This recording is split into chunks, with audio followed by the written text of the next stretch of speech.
Добрый день, мои дорогие друзья! Вы на канале Астрология доступна каждому. Меня зовут Оксана Семенович, я автор, ведущий этого канала и ведический астролог. И сегодня у нас с вами прогноз на январь 2026 года для козерогов. Мои дорогие друзья, если вы смотрите прогнозы на этом канале в первый раз, то я прошу вас обратить внимание на то, что я ведический астролог, и все прогнозы здесь публикую по ведической астрологии, а не по месяцу рождения. И для того, чтобы вы могли смотреть правильный прогноз, и чтобы он у вас работал, я вам рекомендую построить свой гороскоп в ведическом стиле и узнать свой восходящий знак, либо хотя бы знак зодиака Луны, если вы не знаете точное время своего рождения. Просто стройте гороскоп на то время, которое вам известно, и смотрите, в каком знаке зодиака была Луна в день вашего рождения. Видеоинструкция о том, как построить свой гороскоп в ведическом стиле, появится у вас по ссылке в правом верхнем углу и будет также в описании и в комментариях к этому видео эта ссылка. Также в описании и в комментариях к этому видео будет ссылка на мой сайт, где можно записаться на обучение по ведической астрологии, либо на составление личного гороскопа. И под каждым видео пересчитаны даты, в которых еще Солнце находилось в тех или иных знаках зодиака, но по знаку Солнца это не самый лучший вариант смотреть прогнозы. Самый лучший это смотреть по асценденту, восходящему знаку, по знаку зодиака Луны. И если вы не хотите заморачиваться, искать видеоинструкцию, то переходите по ссылке, строить свой гороскоп. Напишите в комментариях дату, время, место вашего рождения, то, которое вам известно. Я построю ваш гороскоп и напишу, для какого знака вам смотреть прогнозы на моем канале лучше всего. И теперь давайте говорить о тенденциях января 2026 года для козерогов. 3 января будет полнолуние в вашем шестом доме гороскопа. Шестой дом это у нас дом труда, рутины, режима, работы, такое служения, домашних питомцев, спорта, кредитов, лечения. Полнолуние это что-то завершающее, поэтому у некоторых козерогов полнолуние в шестом доме гороскопа может означать окончание работы, окончание какого-то лечения, окончание выплат по кредитам, окончание каких-то спортивных тренировок, перемены в жизни, в здоровье даже питомцев. Вот в полнолуние в шестом доме гороскопа рекомендую быть внимательнее к здоровью питомцев. Ну и к своему здоровью тоже, потому что шестой дом это дом врагов, долгов, болезней. И я напомню, что начало января, в январь вы входите со скоплением планет в вашем 12 доме гороскопа. 12 дом это дом уединения, то есть вторая половина декабря, первая половина января. Это период, когда вы немножко так погасили свою внешнюю активность и занялись какими-то внутренними процессами, может быть творчеством, может быть какими-то поездками. Но вторая половина января эту картинку начинает менять. С 13 января по 5 февраля по вашему первому дому гороскопа пойдет Венера. И это очень для вас классный на самом деле транзит. Венера очень сильная для вас планета, благоприятная. Она будет давать улучшения сразу в нескольких сферах жизни, в сфере детей, деторождения, учебы, отдыха, развлечений, творчества, будет давать улучшения в сфере работы. То есть, возможно, козероги поменяют работу в январе, и это перемена будет в целом для вас неплохой. Также транзит Венеры по первому дому гороскопа может означать просто получение какого-то нового статуса, либо общественного какого-то статуса, помимо рабочего. И Венера сама по себе планета любви, красоты, творчества, поэтому заниматься украшением себя, заниматься сменой имиджа, внимание к себе, прическу обновить, гардероб обновить.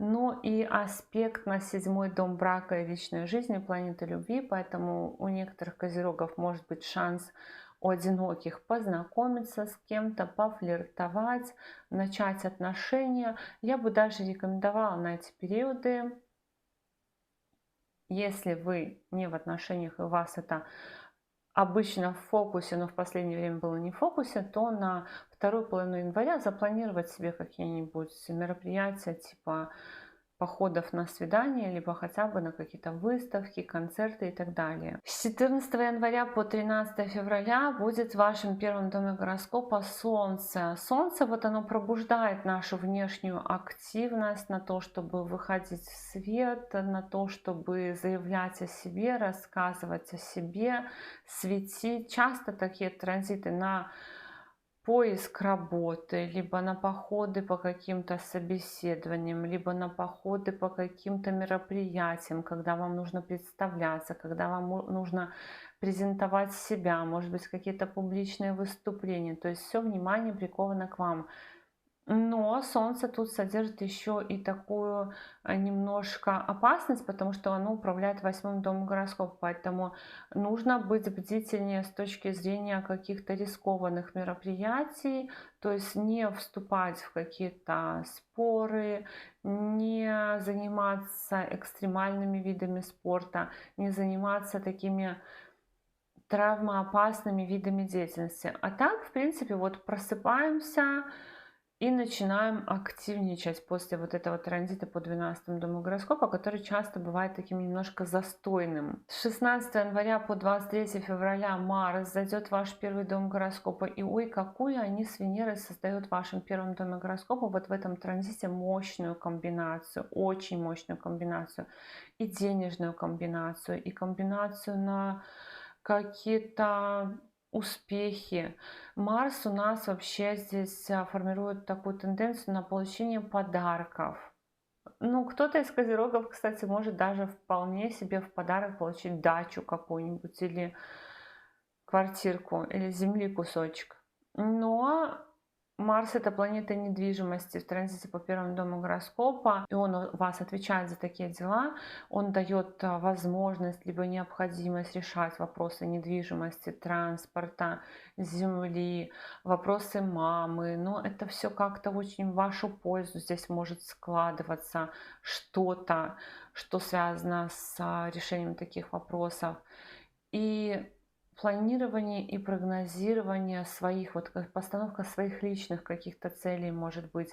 Но поскольку еще Марс — это у нас планета такая хирургическая, колющая, режущих предметов, то может быть такое, что еще кто-то захочет, например, пойти пирсинг сделать, пойти на уколы какие-то походить, запланировать какое-то хирургическое вмешательство, запланировать какие-то анализы. Часто такое бывает, что по транзиту Марса по первому дому гороскопа бежим сразу кровь сдавать, бежим какие-то анализы сдавать, потому что это все, что наше тело как бы колет.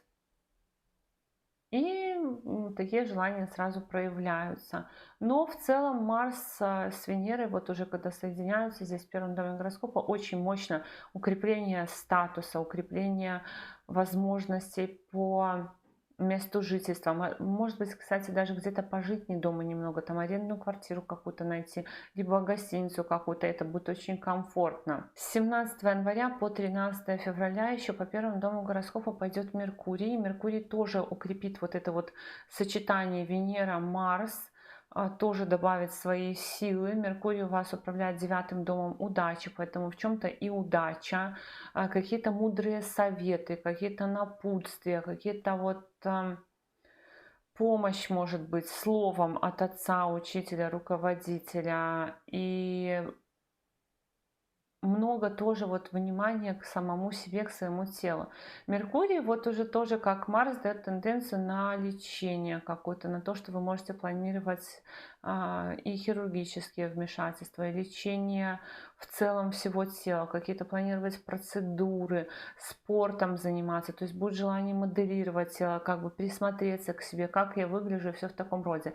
И все эти транзиты влияют на 7-й дом гороскопа, поэтому может быть и желание познакомиться, и возможности познакомиться. Может быть даже много людей, с которыми вы можете общаться в этот период времени. Все-таки это будут активные такие транзиты, которые будут в вашу жизнь людей тоже приводить, с которыми вы давно не общались, либо каких-то новых людей, коллеги новые на работу приходят, например, и что-нибудь в таком роде. И 18 января будет новолуние в вашем первом доме гороскопа. Первый дом — это мы сами, и новолуние в первом доме — это новый статус, новый имидж, новая внешность, новый гардероб, новая какая-то процедура, связанная с нами самими, то есть то, что касается нашей личности, тела, нашей репутации, нашего статуса. Итак, мои дорогие друзья, такой у нас с вами был прогноз на январь 2026 года для козерогов. Я благодарю вас за поддержку этого канала в виде ваших лайков, комментариев и обратной связи. Но если вы еще не подписаны на этот канал, то, конечно же, приглашаю вас подписываться. И до новых встреч. Пока-пока.